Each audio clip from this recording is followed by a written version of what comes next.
উলাইকাল্লাযীনা হাদাহুমুল্লাহু ওয়া উলাইকা হুম উলুল আলবাব। তাদেরকে আল্লাহ সঠিক পথে পরিচালিত করেন এবং তারাই বুদ্ধিমান। আফামান হাক্কা আলাইহি কালিমাতুল আযাব, যার উপর দণ্ডাদেশ যৌক্তিক অর্থাৎ অবধারিত হয়েছে, তাকে কে বাঁচাতে পারে? আফা আনতা তুনকিযু মান ফিন্নার, তুমি কি রক্ষা করতে পারবে সেই ব্যক্তিকে যে জাহান্নামে আছে? লাকিনিল্লাযীনা তাকাউ রাব্বাহুম লাহুম গুরাফুম মিন ফাওকিহা গুরাফুম মাবনিয়া, তবে যারা তাদের প্রতিপালক সম্পর্কে সচেতন হয় তাদের জন্য নির্মিত আছে প্রাসাদের উপর প্রাসাদ, তাজরি মিন তাহতিহাল আনহার, যার তলদেশে নদ নদী প্রবাহিত। লা ইউখলিফুল্লাহুল মিয়াদ, আল্লাহ ওয়াদা ব্যতিক্রম করেন না। আমরা আজকে সূরা জুমারের 15 নম্বর আয়াত থেকে 20 নম্বর আয়াত কয়েকটি আয়াত তেলাওয়াত করেছি, অর্থ বলেছি। এই আয়াতগুলো গত দিনেরই ধারাবাহিকতা। রব্বুল আলামিন কোন কাজগুলো করলে জান্নাত পাওয়া যাবে আর কোন পথে থাকলে মহাশাস্তি, কঠিন শাস্তি বা ভয়ঙ্কর ক্ষতির মধ্যে আমরা পড়ব, সে কথাটা বলা হয়েছে। প্রথমে বলা হয়েছে তোমরা তার পরিবর্তে যার ইচ্ছা তার ইবাদত করো। আল্লাহ ছাড়া কারো তো দাসত্ব করা যাবে না।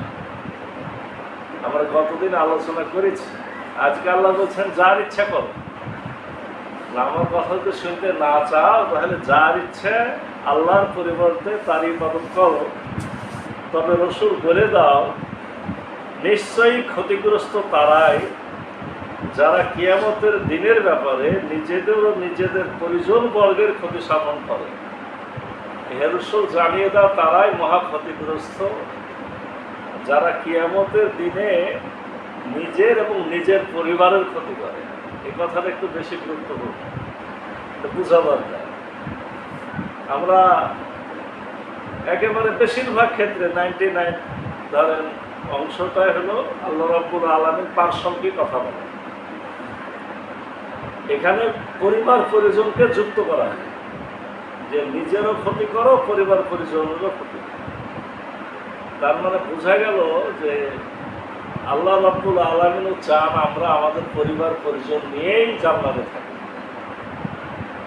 আমরা আমাদের পরিবার পরিজন একসাথে জান্নাতে থাকি, এটা আল্লাহ চান। কিন্তু আমি যখন আল্লাহর দাসত্ব না করে অন্য কিছুর দাসত্ব করব, জাহান্নামী হব, তখন আমরা পরিবার পরিজন থেকে বিচ্ছিন্ন হয়ে যাব। কেউ জান্নাতে যাবে, কেউ জাহান্নামে যাবে, সব আলাদা আলাদা হয়ে যাবে। রব্বুল আলামিন তাই বলছেন যে নিশ্চয়ই ক্ষতিগ্রস্ত তারা যারা কিয়ামতের দিনে নিজেদের ও নিজেদের পরিজন বর্গের ক্ষতি সাধন করে। আর এটা হলো সুস্পষ্ট ক্ষতি। আল্লাহ রাব্বুল আলামিন বলছেন জাহান্নামটা কেমন। জাহান্নামের অনেক ব্যাখ্যা পাবে। এখানে আল্লাহ যে ব্যাখ্যাটা দিচ্ছেন সেটা হলো তাদের উপরের দিকেও আগুন, নিচের দিকেও আগুন। নিচে আগুনের বিছানার উপর আগুনের চাদর। এর মাধ্যমে আল্লাহ তার বান্দাদের ভয় প্রদর্শন করে। উপর দিকেও যদি আগুন দিয়ে ঢেকে দেওয়া হয় আর নিচের দিকেও যদি আগুন থাকে, এটা আপনি আগুনের বাক্স মনে করতে পারেন। আগুনের বাক্সের মধ্যে ভরে দিয়ে আপনাকে যেহেতু অন্য জায়গায় আছে যে আপনার তালা লাগাই দেওয়া হবে, ব্যারাক পুঁতে দেওয়া হবে। তার মানে এটা আগুনের বাক্স চিন্তা করতে পারে যে উপরে ঢাকনা, নিচে আগুন ঢুকায় দিবে, উপরে ঢাকনাতে ঢেকে দেবে। ঢাকনাতে ঢেকে দেওয়ার কথা কোরআনে স্পষ্ট আছে। আল্লাহ এই কথা বলার পরে বলছেন যে আল্লাহ তার বান্দাদের ভয় প্রদর্শন করেন। কি ভয়? ইয়া ইবাদি ফাত্তাকুন, হে আমার বান্দারা তোমরা আমাকে ভয় করো। আর যারা তাগুতের পূজা থেকে দূরে থাকে এবং আল্লাহ অভিমুখী হয় তাদের জন্য আছে সুসংবাদ। অতএব সুসংবাদ দাও আমার বান্দাদের আমরা মূর্তির কথা শুনেছি, আমরা আল্লাহ ছাড়া অন্য কিছু দাসত্বের কথা শুনেছি। এখানে আল্লাহ বলছেন তাগুতের পূজা। তাগুতটা কি জিনিস? তাগুতটা এটা কিন্তু পূজা না, এটা মূর্তি না। এটা হলো বিভিন্ন দেশের রাজা বাদশাদেরকে তাগুত বলা হয়। কাদেরকে তাগুত বলা হয়? যারা নিজেরাও ইসলামের কাজ করে না, অন্য যারা করতে চায় তাদেরকে আবার বাধা সৃষ্টি করে। এই শক্তিকে বলা হয় তাগুতি শক্তি। আপনার মূর্তি পূজা, অন্য আল্লাহর সাথে যাবতীয় শিরক করা থেকে যেমন নিজেদেরকে বাঁচাইতে হবে, রব্বুল আলামিন বহু জায়গাতে বলেছেন তাগুত থেকেও তোমাদের দূরে থাকতে হবে। মানে মূর্তিকে পূজা করাও যেমন ওই সমস্ত রাজা বাদশা যারা ঈমান আমল থেকে মানুষকে সরায় দিতে চায়, তাদেরও আনুগত্য করা যাবে না। আয়াতুল কুরসি আমরা যেটা পড়ি, আয়াতুল কুরসির পরে যে আয়াতটা আছে আপনার, সেখানে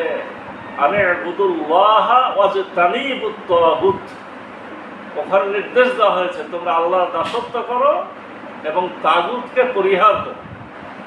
মানে কালেমার অংশের মতো আল্লাহকে মানো আর তাগুতকে অস্বীকার করো, তাহলে তোমাদের ইমানকে পরিপূর্ণ করতে পারবে। ওখানে আছে যে তাহলে তোমরা ইমানকে পরিপূর্ণ করতে পারবে। তার মানে তাগুতের পূজাটাও ওই একই মূর্তি পূজার মতোই ভয়ঙ্কর। রব্বুল আলামিন সে কথাটা এখানে বলছেন, তোমরা তাগুতের পূজা থেকে দূরে থাকো। অর্থাৎ যারা তাগুতের পূজা থেকে দূরে থাকে এবং আল্লাহ অভিমুখী হয়, তাদের জন্য আছে শুভ সংবাদ। অতএব সুসংবাদ দাও আমার বান্দাদের। আগের আয়াতে আল্লাহ বললেন যে তোমরাকে ভয় দেখানো হচ্ছে, আমাকে ভয় করো। আর এখানে বলা হলো শুভ সংবাদ গ্রহণ করো। ভয় করো জাহান্নামের আর শুভ সংবাদ গ্রহণ করো জান্নাতের। যারা মনোযোগ সহকারে কথা শোনে এবং তার মধ্যে যা উত্তম তা অনুসরণ করে, তাদেরকে আল্লাহ সঠিক পথে পরিচালিত করেন এবং তারাই বুদ্ধিমান। আপনি সব কথা শুনতে পাবেন।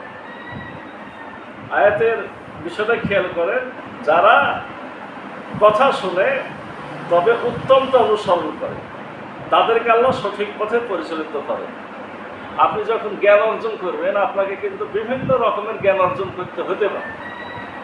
আপনি সব জ্ঞানই অর্জন করেন, আপনি সব কথাই শুনেন, কিন্তু শুধুই ভালোটা গ্রহণ করতে হবে, খারাপটাকে বর্জন করতে হবে। যারা এটা করবে রব্বুল আলামিন বলেছেন যে তারাই হলো বুদ্ধিমান।